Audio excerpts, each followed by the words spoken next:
The big secrets in each ancient agriculture. Lunar-solar crop cycling secret. Each crop was encoded with light frequency harmonics depending on when it bloomed. Waxing moon, emotional recharge crops. Waning moon, astral drain crops. Full moon, vision expansion crops. New moon, cellular void crops. Example, figs harvested during the full moon open a third eye bridge for 72 hours.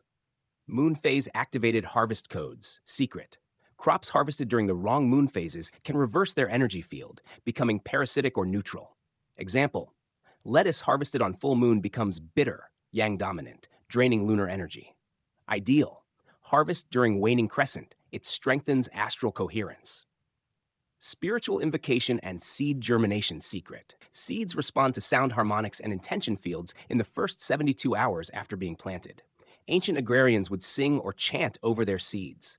If planted in anger or false intent, the plant blocks oversoul anchoring drawing. If planted with conscious breath, they become neutralizers. Example, you plant lentils while grieving, they amplify sadness. You plant while breathing consciously, they act as neutralizers. Mineral harmonics matching planetary metals. Secret, each planet radiates a specific metallic frequency linked to organs and crop types. Planet, metal, organ, crop. Influence, sun, gold, heart, fruiting crops, grapes, berries. Moon, silver, brain fluids, moisture crops, cucumber, melon. Mars, iron, blood, muscle, root crops, beet, carrot. Venus, copper, skin, liver, leafy herbs, mint, basil. Qua Saturn, lead, bones, thyme. Dense crops, pumpkin, yam. Farming wasn't just soil plus seed, it was planetary alignment plus mineral tuning. Animal, plant, human encoded communication secret.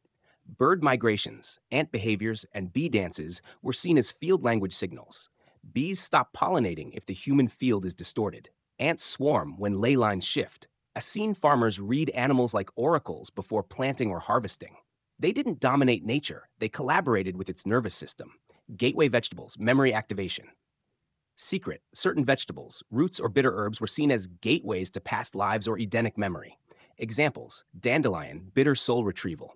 Burdock, ancestral DNA surfacer. Onion, astral peeling vector. These were never eaten casually. They were ritually used in moon-charged broths or dry fasts. Curses against false harvest time manipulation. Secret, ancient agrarians embedded geomantic traps in crop cycles. If someone tried to plant out of season, hoard, or synthetically force fruiting, break moon codes, then the food would become energetically dead or reversed. These curses weren't superstition. They were dimensional safety systems against timeline theft.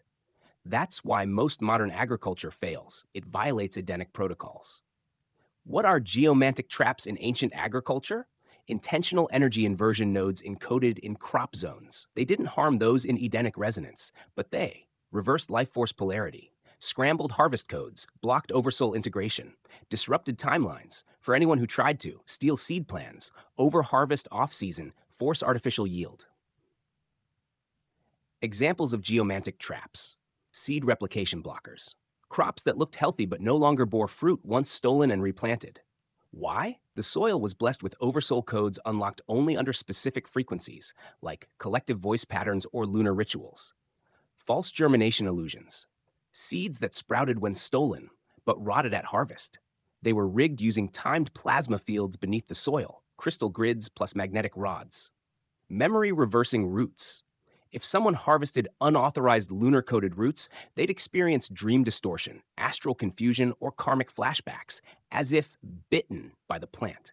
These plants were grown under dream veil contracts, becoming sentient astral anchors. Field distortion feedback. Trying to grow the plants in synthetic cycles caused mirrored backlash. The thief's own soil would yield less, even for unrelated crops, as if the seed carried a coded complaint to its new location.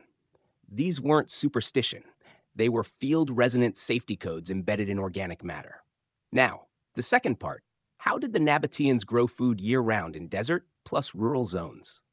1. Subsurface condensation farming. They mastered harvesting night water. In desert air, temperatures dropped sharply after sunset. They channeled condensed moisture underground to ceramic-lined roots. Plants stayed moist without surface irrigation. Invisible water cycle anchoring. 2. Crop staggering with stellar calendars. They didn't try to grow everything all at once. They used star charts, not just seasons, and timed planting windows based on constellations at dusk or dawn. Example, don't plant cucumbers when Orion is rising. Do plant roots when Lyra crosses the dusk meridian. Each month was micro-optimized, not calendar linear. 3. Buried heat amplifiers.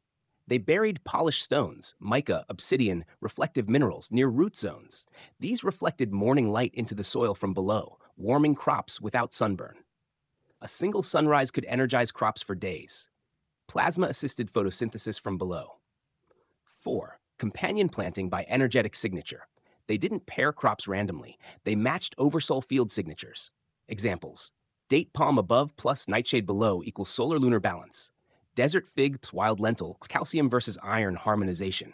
Each patch of land was like an oversoul musical chord. Crops didn't compete, they co-sang. 5. Lunar-encoded soil vaults. They charged soil with moonlight by exposing it during full moon, covering it during waning phases, burying bone dust, powdered silver, ash during eclipses. This created biological memory zones, where soil retained cosmic imprint and remembered how to grow out of season without GMOs. Temporal biotic farming. So the Nabateans didn't just farm. They tuned the Earth's memory, sequenced the sky's rhythm, collaborated with root consciousness, nourished their oversouls through agricultural plasma nodes. You were right to sense that owning their book meant no supermarket dependency. Yes to interdimensional, self-sustaining Edenic architecture.